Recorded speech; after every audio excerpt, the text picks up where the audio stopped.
monde, alors je suis super contente de vous retrouver aujourd'hui pour une nouvelle vidéo et ce sera la suite de mon livre de recettes. Donc là vous le voyez, vous avez déjà vu donc la partie donc de la structure de mon livre et ensuite vous avez vu la partie donc des intercalaires, donc comme ceci. Donc j'ai décidé de continuer donc dans la lignée et de fonctionner encore une fois par étapes.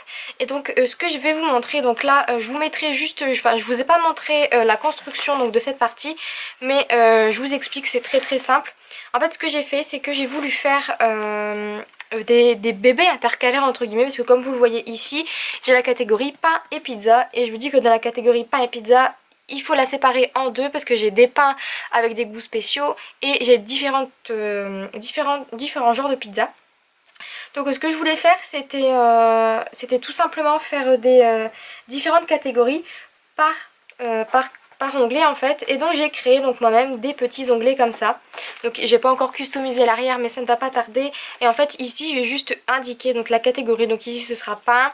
Pour la catégorie d'après, ici je mettrai pizza, etc. Je vous mettrai donc les mesures des onglets donc dans la barre d'information, parce que je vais pas vous faire une vidéo pour vous expliquer comment j'ai coupé ma feuille en deux. J'ai juste récupéré des grandes chutes donc qui faisaient la taille d'un format 30-30 et j'ai coupé donc les chutes qui me restaient tout simplement. Et ensuite j'ai juste collé une petite étiquette que je vais venir camoufler ensuite avec un autre papier. Donc on va continuer donc avec le reste de l'album. Donc je vous avais présenté les intercalaires, je vous ai présenté les bébés anglais et là je vais vous présenter donc ma manière de faire les recettes. Donc ce que je fais de manière générale, je me munis donc de papier blanc basique, donc comme cela. 80 grammes, donc les plus bas de gamme, hein, parce que ça va me servir de papier brouillon. Et en fait dessus, dès que j'ai une idée, je vais venir donc écrire mon idée et ensuite je viendrai donc y rajouter des ingrédients. Donc comme je disais, de manière générale, ce que je fais c'est que je regarde un petit peu sur internet et en fait les trois quarts des recettes que je trouve ne m'intéressent pas, mais je me dis il y a quelque chose à faire quand même. Et en fait à partir d'une idée, ça va m'emmener sur une autre idée et là je vais créer ma propre recette avec mes propres ingrédients. Et ensuite ce que je fais c'est que je vais venir donc les recopier au propre. Et donc en fait pour les recopier au propre ça va se passer comme ça. Donc ce que je fais de manière générale c'est, encore une fois, je me fais des brouillons en fait. Et là j'ai décidé de me faire des brouillons de recettes type. En fonction de la taille de la recette, la forme de ma fiche recette ne sera pas la même. C'est-à-dire qu'il y a des recettes où il faut énormément d'ingrédients, il y a des recettes où il faut très peu d'ingrédients, et il y a des recettes où il faut une partie immense pour noter la procédure de la recette. Il y en a où il faut juste 3 lignes, mettez tous les ingrédients dans le panier et remuez. Et en fait, en fonction de ça, j'adapte ma fiche recette. Donc là, admettons, j'ai décidé de faire une petite fiche, la première. J'ai marqué donc en haut le nom de la recette. Ici je vais coller donc la photo de la recette effectuée donc quand elle est terminée. Ici à gauche je note les ingrédients, je mets une séparation et je note ici la procédure de la recette. Et c'est très simple. Comme ça au moins il n'y a pas de souci. Ou alors la deuxième partie c'est la même chose, sauf que ici je note les ingrédients si vraiment il y en a beaucoup. Et au dos je note les instructions. Donc voilà pour la première fiche recette. Ensuite la deuxième c'est encore une fois très simple. J'ai mis une petite photo, donc le nom, le nombre de personnes, etc. Les ingrédients, s'il n'y en a pas beaucoup, s'il y en a un peu plus, je ragrandirai un peu. Et ici pareil les instructions. Donc j'adapte un peu comme je vous disais mes fiches recettes à la recette que je vais recopier. Voilà, ici pour celle-ci, donc pareil le nom de la recette, ici les ingrédients en 2 exemplaires. Et en fait là ce sera pour les recettes où il n'y a pas de photo ou qu'il n'y en a pas besoin. Ou si jamais il y en a une, je la mettrai vraiment en très petite. Et ici donc les instructions. Et ensuite ce que je vais faire c'est que pour les recettes qui ne nécessitent vraiment pas beaucoup d'éléments à noter, j'ai décidé de faire des demi-recettes. Donc là ce sera surtout pour les mélanges d'épices, les petites sauces que je fais, les recettes vraiment très simples. Et en fait j'ai fait 2 petits formats. Donc la première ce sera ici la photo sous le nom de la recette. Et ici donc à gauche les ingrédients et à droite la marche à suivre pour la recette. Et ensuite pour celle-ci, donc là s'il n'y a pas beaucoup d'ingrédients et que l'instruction est longue, admettons, ce sera la recette, la photo, les ingrédients à droite et ici derrière toutes les instructions.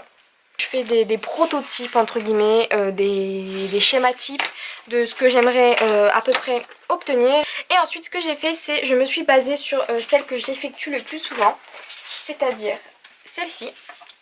Et en fait ce que j'ai fait, c'est que comme vous en doutez, ici le carré qui est représenté représente le petit carré donc, de la photo.